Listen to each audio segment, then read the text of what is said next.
This is Wolf Bishop with Pressable, and he's going to talk about the 5 most essential steps to WordPress security. All right, thank you guys. I hope everybody enjoying WordCamp Atlanta 2018. All right, so first of all, just real briefly a little bit about myself. I've got 13 years of WordPress experience, been working with WordPress since 2005. I am a WordPress educator. I absolutely love teaching about WordPress. It's kind of my biggest passion when it comes to WordPress is teaching. Imparting the wisdom, because I think this is the best platform in the entire world for building a website. So as I mentioned before, I do work for Pressable. We are a managed WordPress web host. And I am an avid outdoorsman. I love spending time outside on my four-wheeler or hunting with my air rifle or my crossbow. I live on 19 acres of off-grid homestead in the Ozarks, so it's really awesome. And I've got my backyard is 63,000 acres of national forest. So I'm also an avid bicyclist. I bicycle 10 miles every single day. I'm a husband and father to an amazing wife and 3 equally amazing children. All right, so first thing I want to do is say this. If you never do anything else to secure your site, do these things. These are those things that are the most important. They're going to give you the bare minimum of security that you need. Obviously, there's a lot more you should be doing than what I'm going to talk about today. But these are the ones that are the absolute essentials. Without these things, I can almost guarantee you at some point you will be hacked. All right, so let's put on a little fact. People have a habit of blaming their host when they get hacked. I can't tell you how many times I see a ticket or a chat come in and somebody's irate at the host because their site got hacked. And then you find out that they're using passwords like admin or password 123. Or every user on their site is an admin and they can't figure out, well, why am I getting hacked? So something to keep in mind is that the vast majority of compromises, well over 95% of compromises, are a direct result of improper deployment, configuration, or management. This is kind of borne out by the 2018 Security Hacked Website report, which just came out last week. And they said, and this is a direct quote from there, in most instances, the compromises which are analyzed had little, if anything, to do with the core of the CMS application itself, more with its proper deployment, configuration, and overall maintenance by the webmasters. In other words, people are not taking proper care of their site. They're not making sure that they have strong passwords. They're not making sure that they do these 5 things we're going to talk about today. So let's get into it and go with number 1. And I consider this to be the most important because if you have this one covered, then no matter what else happens to your site, you can recover it. 80% of all websites have little to no backups or very inadequate backups. What do I mean by inadequate? Well, one of the biggest things is keeping your backups on the same server as your website. The logic of this is simple. Somebody gains access to your server, where your backups are stored, where your site files are stored. They're not only going to screw up your website, they're going to delete or screw up your backups. And then how are you going to restore your site? So it is extremely essential to keep your backups remote or off your server. There are really great plugins that will make this very, very easy. Things like Updraft Plus, Backup Buddy, et cetera, et cetera. They allow you to back your site up to a myriad of different platforms, from Amazon S3 to Dropbox to Google Drive, whatever. Just about every platform out there is supported in one way or another from one plugin or another. So you can definitely have a lot of options. Some are better than others, so definitely do your research on them. So backup plugins are important in that sense. It is also important to take a manual backup on occasion. This is not, if you have a good backup plugin, this is not something you necessarily have to do on a regular basis. The cool thing about doing a manual backup is what a lot of people don't realize is you don't necessarily have to back up everything, okay? You have to back up basically 2 things, your database and your WP content folder.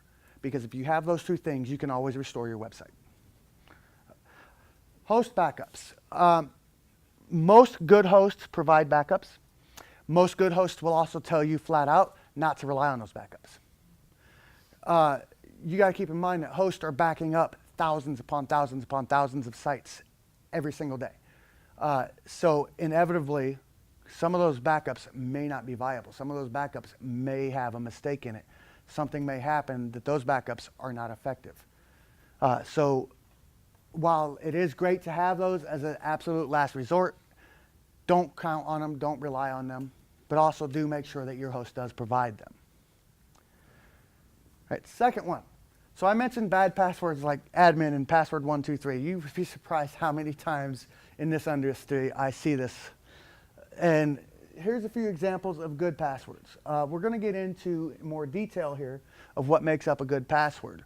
But one of the top 3 causes of a compromise on a website is a weak password. We'll get into the other ones as well, but one of the top 3 is a weak password. So make sure you have a nice secure password. And here's how to do that. So these are what I consider the absolute bare minimums for a password. If you can do better than this, great. But these are the bare minimums that every single password you use. And don't just do this on your website. Do this on every online account that you have, whether it be Facebook, Twitter, whatever. Always, these are general guidelines that fit everywhere. Okay? So you should have a minimum of 12 characters. 16 is even better. Your password should be made up of a nice combination of upper and lowercase letters, symbols, and numbers. It should be randomly generated with no dictionary words and no personal identifiable words. So don't use your pet's name or your dog's or your kid's name or your anniversary or anything of that sort. Anything that can be tied directly to you. Because a hacker may very well be somebody that you know. And if they know you well enough, or if they can find enough information on you online, they can figure out your password fairly easily. Granted, that is not the standard way that most passwords get discovered, but it does happen. So here are a couple of resources that are very, very helpful. Number one is howsecureismypassword.net. So this site, what it does is you enter in your password, and it will test it and give you on a time scale how long would it take the typical algorithm to hack that password, to figure out that password. The second one is passwordgenerator.com, or .net, I'm sorry. This one is exactly what it sounds like. It generates random passwords, and it has all kinds of features. You can control the size of your password. You can control whether or not it has special characters. So it really helps with generating a nice, secure password. All right, so number 3. This is the number 1 cause of compromised sites. Out-of-date plugins, WordPress core, and themes. It is absolutely essential to keep everything within your WordPress site up to date at all times. Failure to do so will result in you getting hacked at some point or another. Number 4, user permissions. So I mentioned earlier how many times I've seen sites where everybody on the site is an admin, or there's 5 or 6 admins. Your site typically should have 1 to 3 admins. Your host may be an admin, especially if you're in a managed host. Then your host will typically have a admin account. Pressable, for example, on every site, we are an admin. This allows your host to get in there and work on your site and help troubleshoot problems that occur without you having to share your passwords with us every time on an insecure network connection. So you should limit admins to only those who absolutely need it. Number 1, set your minimum user role to what that individual needs. Your average visitor who's just subscribing to your blog and wants to read your articles doesn't need to be an admin. They don't need to be an editor. They don't need to be an author. Make them a subscriber. Okay. There are also user role plugins that you can use to customize. So let's say you have a particular editor, for example, who needs a certain set of privileges. You can use user role editor type plugins to kind of fine tune that and give them exactly the permissions that they need. And that allows you to make sure that they're not having access that's not needed, because even though that person may or may not be trusted, and there's 2 reasons, which brings me to 2 reasons actually why this is important.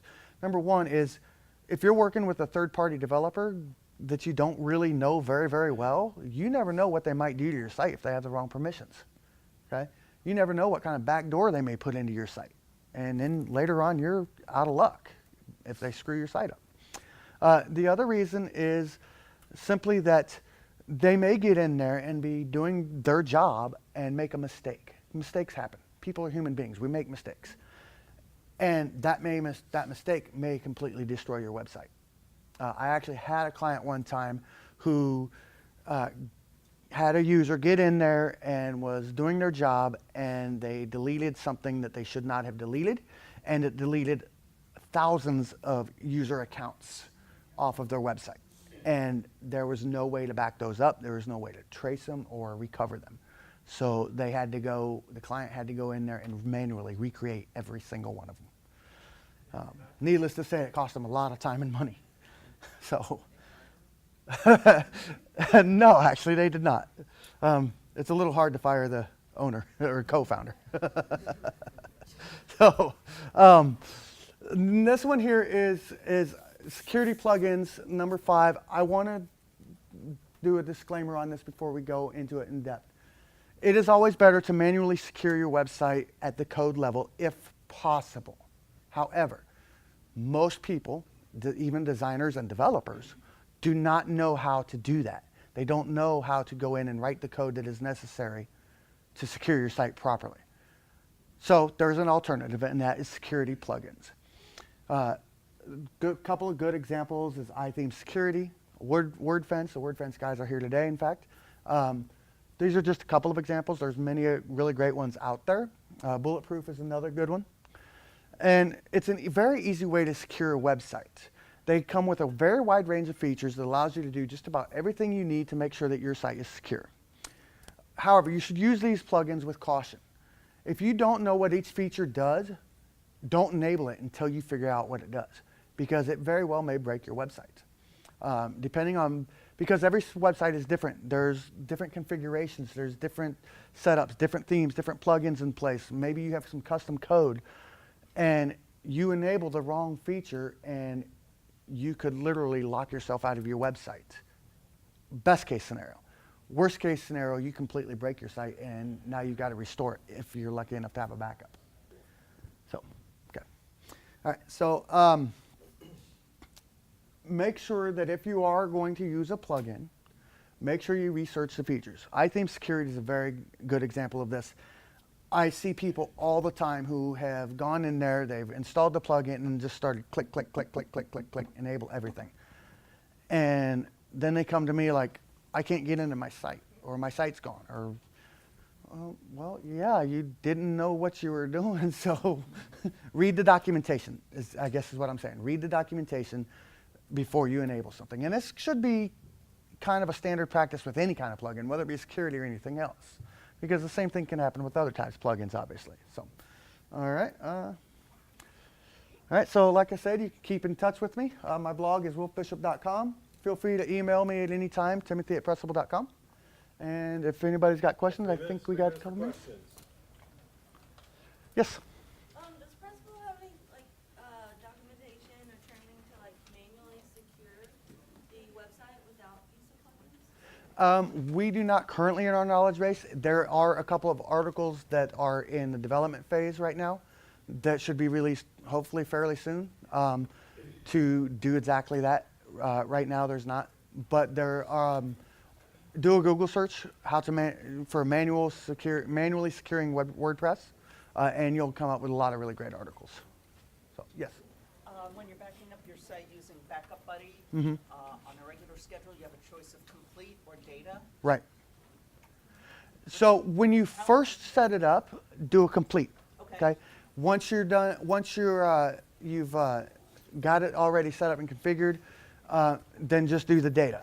The exception is, when you add a new plugin, because data will back up any changes you make to your posts and pages. It won't back up any backups or any changes you make to plugins or themes or anything like that. So if you make any plugin changes, do a complete backup. Yes? Security is a plugin also, isn't it? Yeah, Security is primarily a security firewall plugin. So it doesn't have as many. You should actually. This is for the most part. I tell people don't ever use more than one security plugin at a time. The exception is security. Using that alongside of WordFence or iTheme security is very complimentary, and I do recommend that. So, You use WordFence and security, I couldn't hear. yes, you can use WordFence and security. Yeah. My question is, are there a couple things that you see a lot of people do on WordPress sites to try and improve security, but aren't really that useful and maybe can be problematic? There are a couple of things. Number one is hiding your WP admin. There was a point when that was an absolutely great practice to do. Now it doesn't hurt anything, but it really doesn't help because the algorithms have gotten smart enough to be able to figure that out and find the new admin URL. The other big one is to change your WP database prefix. Still somewhat helpful, but it doesn't help to the degree that it used to, because again, the hacking scripts that people use have gotten to the point where it can figure that out. It can find it. All right, that's it. If you have any more questions, just find Wolf.